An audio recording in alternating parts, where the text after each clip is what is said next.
Hello everyone.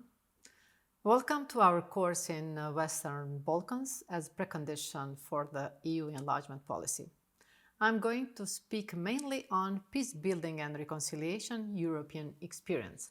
Although in meantime I am going to take also other parts of the world, the process of reconciliation in order to achieve our goal as it is the European experience, or to make kind of comparison with the European experience.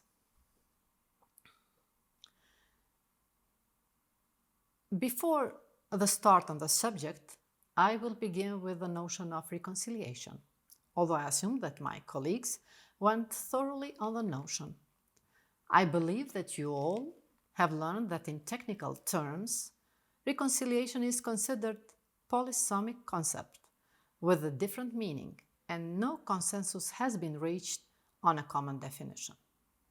Scholars typically understand reconciliation as part of forgiveness, process characterized by truth-telling, a redefinition of the identity of the former belligerents, partial justice, and the call for a new relationship. And I believe that it is conducive to the building of persistently stable social order. Some defines it as a goal striving, aspiration, hope, and a certain degree, and to a certain degree from others as utopia. Moreover, some identify it with re-entering a friendship marked by trust, and that goes beyond traditional divisions. In order to achieve reconciliation, it is expected that once the conflict parties express mutual recognition, appreciation and acceptance, as well as sensitivity towards the needs and interests of the other side. That is, for more, detect mutual interest and work on developing trust and building a peaceful relationship. Reconciliation is considered both a goal and a process, demanding strong leadership and momentum in order to be realized even in a given context. As a goal, it seeks to attain the improvement of mutual relations between involved parties, and this evolves into a long and multi-phased negotiation process which leads to the gradual re-establishment of trust. Therefore, stable and lasting peace is characterized by mutual recognition and acceptance, invested interest and goals in developing peaceful relations, as well as fully normalized cooperative political, economical, and cultural relations based on equality and justice, non-violence, mutual trust, positive attitudes, sensitivity and consideration for the other party needs and interests. These characteristics can be divided into structural elements which peacemaking focuses on and psychological elements which reconciliation focuses on.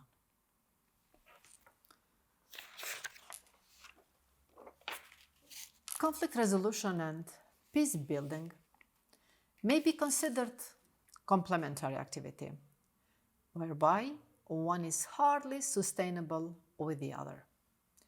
In academic literature, conflict resolution and peace building gain significance due to the rising number of internal conflicts, civil wars, and ethnic conflict in the post-Cold War world. Both activities are most commonly practiced through the agency of third party, normally international organizations, with the involvement of the parties to the conflict. In this context, a set of associated terms has been used in what is broadly understood as conflict management aiming on responding or acting upon different phases of the conflict cycle, such as conflict prevention, conflict settlement, and conflict transformation. Although the space dedicated to this process seems limited, reconciliation cannot and should not be reduced to only several high-level meetings among political leaders, nor it should be seen as an issue which can be achieved with only political elites engaged in it. Then probably one assumes, then who should be engaged? This constitutes an endogenous process that demands for multi-actor participation. As such, reconciliation is being comprised of two key components: stable peace and amicable atmosphere that cover both intergovernmental and people-to-people relationship, with an important role of the civil society.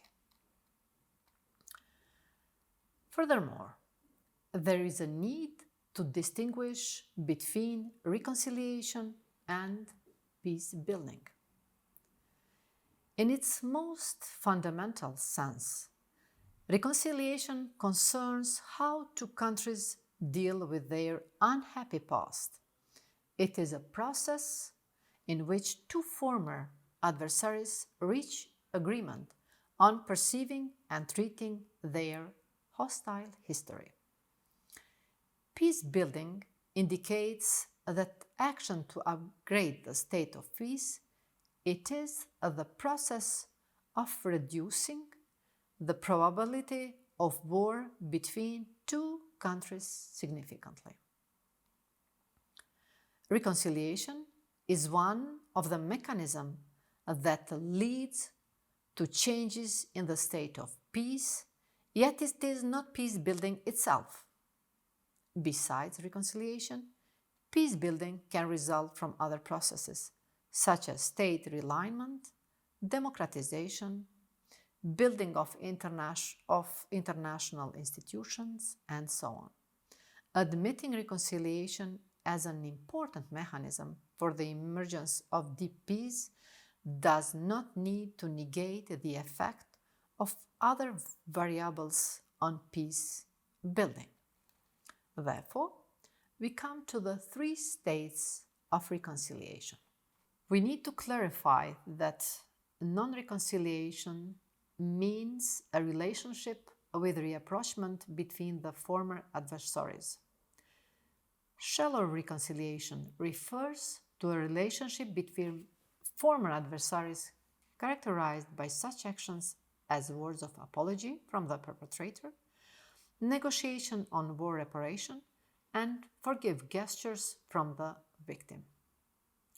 By comparison, deep reconciliation refers to a relationship characterized by common narration of history, desensation of historical issues, and the restoration of affection between two nations.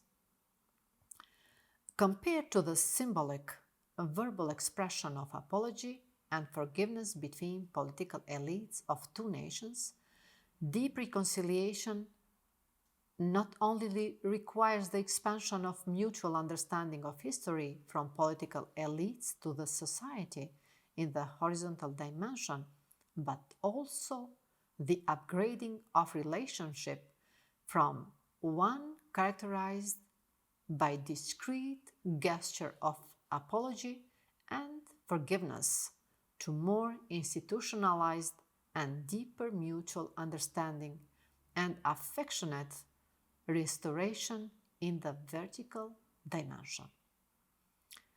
Generally speaking, only through deep reconciliation do common historical narrative and identity change that go beyond ethnocentrism becomes possible. By distinguishing between reconciliation and peace building and defining 3 states of peace and 3 states of reconciliation, we may be able to clarify the process of reconciliation and the process of peace.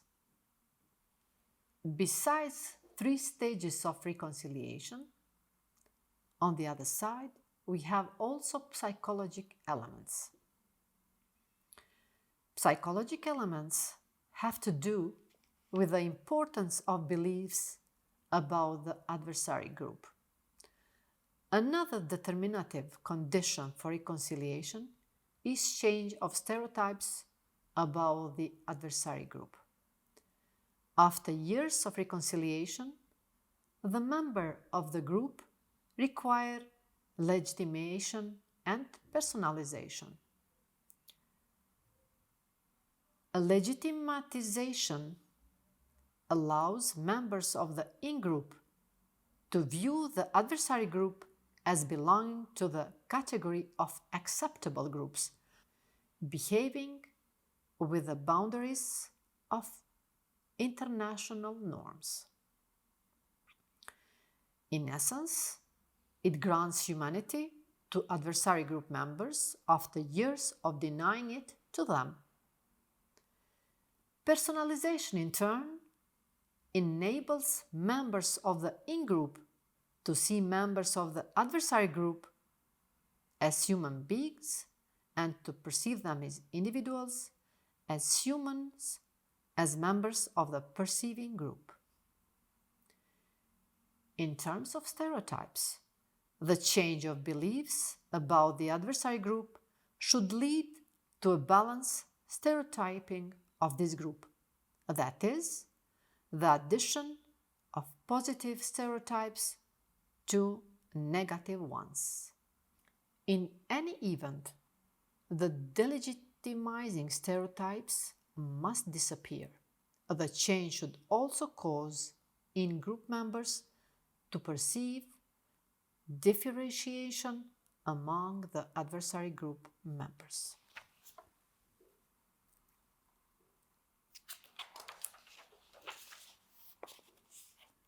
In this context, they should not be viewed as homogeneous and unitary group, but as consisting of various subgroups with differing characteristics and opinions.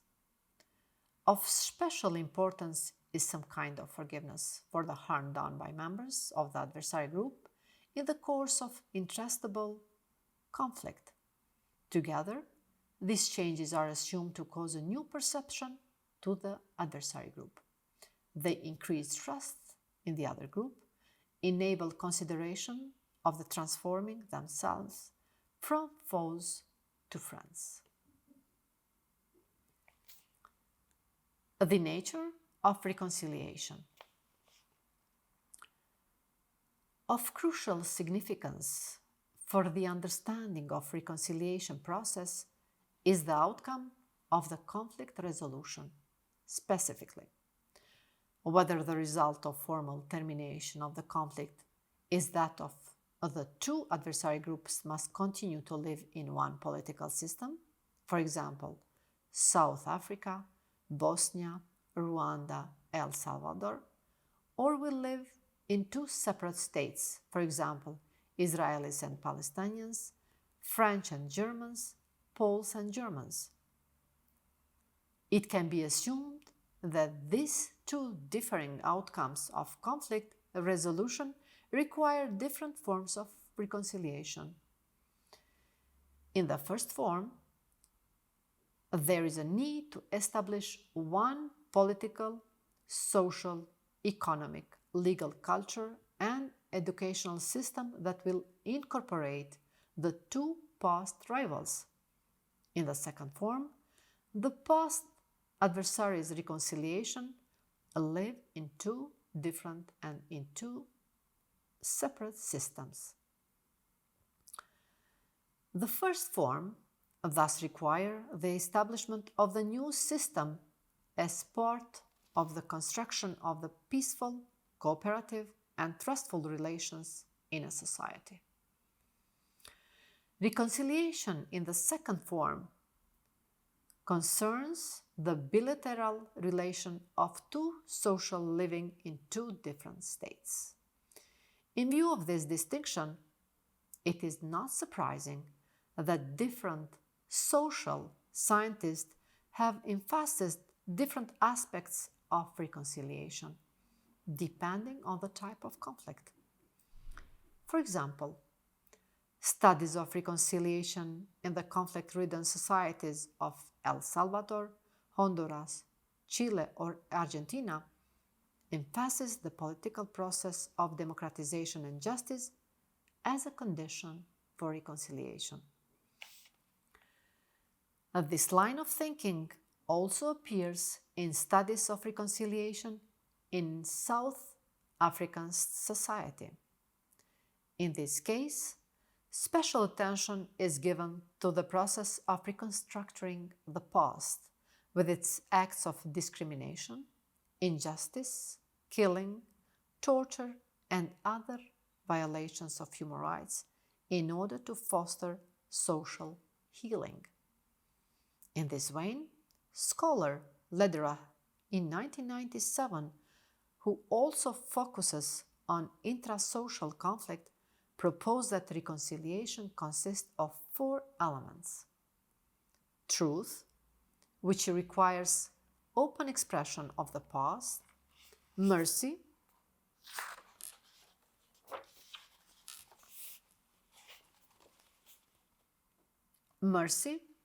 which requires forgiveness for building new relations; justice, which requires restoration and new social restructuring; and peace, which underscores common future, well-being, and security for all the parties in a society. In contrast, studies of reconciliation between states, for example, France and Germany, Germany and the Czech Republic, Germany and Poland, refer to its function of peace building by creating new political goal, refer to its function of building peace by creating new political, economic, social, and cultural relationship between former adversaries. Nevertheless, all the approaches recognize that reconciliation requires a psychological change, a transition to beliefs and attitudes that support peaceful relation between former enemies. I am going to present also Franco-German case, which appear a very successful case on reconciliation. The reconciliation process between France and Germany after the Second World War illustrates the changes in beliefs about goals. From continuous violent conflict and competition emerged new goal for the two societies, which stressed cooperation and common interest. Both nations envisioned the political and economic union of Europe with a Franco-German pillar as its foundation. France and Germany have made their bilateral relation a benchmark for a reconciliation. In the post-World War II years and 1950s, through German politicians tended to view Germans themselves also as victims of the Nazi, and their rare apologies was mostly exculpatory. The West German government also acknowledged and accepted responsibility from the Nazi-era crimes and paid reparation to victims of the war. An example from 1952, Luxembourg Agreement. German conservative politicians did not deny the Nazi crimes. They viewed themselves as victims. They criticized the Nazi, which was possibly the result of the defeat and collapse of the Nazi regime. For example, a Western German Chancellor Konrad Adenauer stated to the Bundestag in 1951 that most Germans were aware of the immeasurable suffering brought to the Jews in Germany and in the occupied territories in the era of National Socialism, and that the unspeakable crimes require moral and material restitution.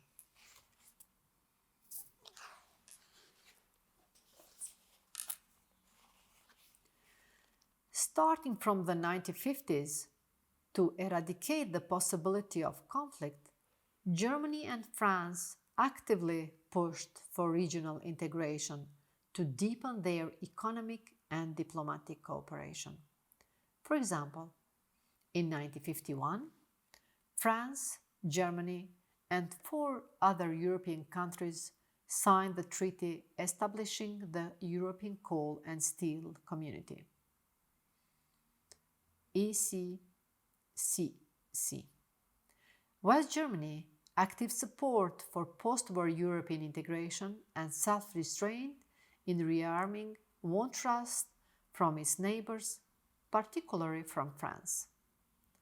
Moreover, under the democratic political system, the ascendance of leftist politicians drove to the German public to reflect on the warring past. After the left-wing Social Democrat Party gained power in the late 1960s, the German government increasingly expressed contrition for the Nazi crimes in its official speeches.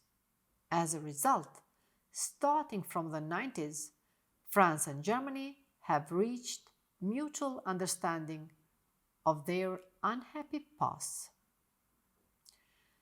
When it comes to the end of the Cold War, more and more people in both countries have developed a strong identity as Europeans. Their group's needs and make it more likely that the other group could be perceived as potential partner or even an ally. For France and Germany, they entered shallow peace in the early 1950s, which marked by the establishment of the ECSC in 1951, and they entered shallow reconciliation at roughly the same time, symbolized by Western Germany government paying reparation to victims of the Nazi crimes. And France and West Germany achieved deep reconciliation and deep peace by late 90s, when the social democratic leaders' contrition for the Nazi aggression increasingly drew the French and German understandings of history closer. By 1965, according to a French public opinion poll, West Germany was ranked as the best friend of France, gaining 20% of the respondents' votes. This successful reconciliation between France and Germany indicates that regional institutions have provided reassurance for former foes, antagonist parties, so that they no longer view each other as threats, and regime change and democratization in post-war Germany have paved way for reflection on the past. In January 2019, France and Germany renewed their marriage vows. In the Treaty of Aachen, those goals were twofold: to intensify in the two countries' cooperation, including in economics, climate issues, foreign affairs, defense, and external and internal security, and to expand Europe's capacity to act independently in the 21st century.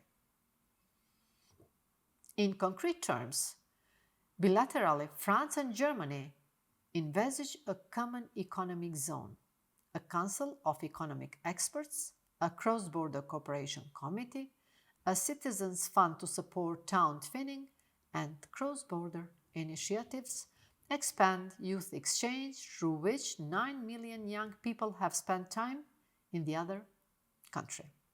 A mutual defense clause, a common military culture, as well as joint program in energy, renewable energy, and energy efficiency. At the European level, the treaty re-emphasizes the central aim of free trade and completion of the single market, commits to social and economic convergence and solidarity, promises to expand common and security policy, and indicates that they will consult on all EU issues in advance with the goal of common positions on all important EU decisions.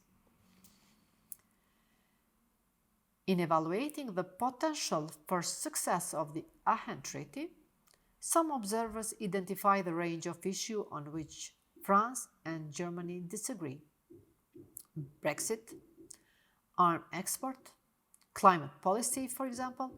However, the passage of reconciliation from 1949 to 2019 is studied with examples where there are large conflicts, but the reality of compromises after thorough discussion and debate. It is not an easy process of coming to agreement, but a reliable one. Merkel recently noted that the two countries wrestle with their differences, especially as there are different mentalities between us. President Emmanuel Macron has referred to their relationship as productive confrontation, the outcome of which is to reach compromise. France and Germany have several factors in their favor in charting a way forward for bilateral relations and for Europe. The habit of cooperation over 7 decades and the commitment and passion of two leaders to address the challenges. What they do not have is time. Merkel is on her way out and Macron faces pressure from all directions at home. In the late 1940s and early 1950s, the capacity for France and Germany to embark on a path from fear to friendship and for Europe to begin its new trajectory of peace depended on leadership. That quality is in notably short supply once Merkel and Macron are gone. For sure, new successors will continue with the reconciliation and the process toward visioning new Europe. Another case that we referred as European experience, it's also Polish-German case. On December 7, 1970s, German Chancellor Willy Brandt fell to his knees at the memorial to the Warsaw Ghetto. This action opened the way for reconciliation, but some today dismiss it as an empty gesture. The role which civil society continues to play in the process of peace building is significant. Independence of mind and often of funding, thanks to monies from the European Peace Initiative and funders like Atlantic Philanthropies, has helped non-governmental organizations, political NGOs, and economic reforms which has followed. A shock therapy was implemented in economic affairs, and the foreign policy experienced its shock as well, being reoriented towards the West. The new key goals were accession to NATO and to the European communities. It was clear to the new designers of the Polish foreign policy that Poland could achieve its goals only with German and French support. In early November 1989, Chancellor Helmut Kohl visited Poland with the aim of restructuring the Polish-German relations. The visit was full of symbolical gestures of historical importance, their peak being the Holy Mass held in Kosovo on November 1989. Kosovo, it's a Polish city, which I don't know whether I have read it right. Reconciliation was declared the goal of both governments. However, the visit had a very practical dimension as well. 11 bilateral agreements were signed and joint declaration was issued. Chancellor Kohl indicated during his talks with the Polish president that Germany wished to have equally good relations with Poland as with France. During the 6th Poland-Germany Forum of 1990s, Polish Foreign Minister argued in favor of the Polish-German community of interests. Since the early 1990s, Polish-German relations have been determined by two expectations. First, they should achieve the quality of French-German relations, and second, a Polish-German community of interests should emerge. In the late 1989 and the early 1990, unification of Germany was again a major topic in the international arena. Poland supported the unification and raised two arguments for it. First, Germans should enjoy the same rights as other European nations to live in a free, democratic, united and sovereign country. Secondly, only united Germany could support Poland in its plans to join the European communities and NATO. Also, reconciliation and good neighborly relations, we can take the Visegrad experience. The Visegrad Group, V4 for short, is an alliance of 4 Eastern and Central European states: Poland, Hungary, the Czech Republic and Slovakia. They take their name from the Hungarian city of Visegrad, where kings once met for economic and political negotiations. The V4 countries aspire to play the role of an important source of aspiration for the reconciliation process in the Western Balkans, both when it comes to the relation and reconciliation between themselves and with the third countries. The Visegrad Group was created in order to enhance cooperation between 1990 and 1992, and then 4 countries, and now 1993 and present. The aim of the signatories was to overcome problems from the past and concentrate on common challenges, one of which was the integration into European and transatlantic integration structures. By declaring positive and pro-integration agenda, the Visegrad Group distinguished itself from the, at that time, unstable regions of Eastern and Southern Eastern Europe, namely the former Soviet Union and Yugoslavia, which were undergoing the process of painful disintegration. Besides the intensification of regional cooperation, in particular, the accession of V4 countries to the EU was considered as another factor that would eliminate potential tensions between the countries and contribute to the reconciliation process. Though the impact of both has certainly been positive and the V4 can be described as a stable area, the potential for nationalist mobilization of some parts of the population has remained high in the region. Therefore, the developments in the V4 area have not always been free from bilateral tensions and uneasy period even after 2004. When it comes to the reconciliation between the V4 countries, the Slovak-Hungarian relationship can be perceived as the most complicated one. The statement is valid despite the fact that since 2010, when the second Orban government came to power, the communication between the representatives of both countries have basically gained different perspective, positive one. Regarding the reconciliation of the V4 countries with their non-V4 neighbors, relations with Germany in particular can be taken as a positive example. The existence of the reconciliation instruments in both Czech and German and Polish-German, especially of the Czech-German Fund for Future, as well as Foundation for Polish-German Cooperation, contributes to the reconciliation process and good neighborly relation. Even the fact that the idea of reopening of negotiations on post-war reparation appear time to time in political discourse in Poland, which does not influence negatively the status quo. The ability of the V4 to serve as positive inspiration, however, might be endangered by some negative developments in the region, including the rise of Islamophobia, widespread anti-Roman sentiments, or maintenance of negative attitudes toward others.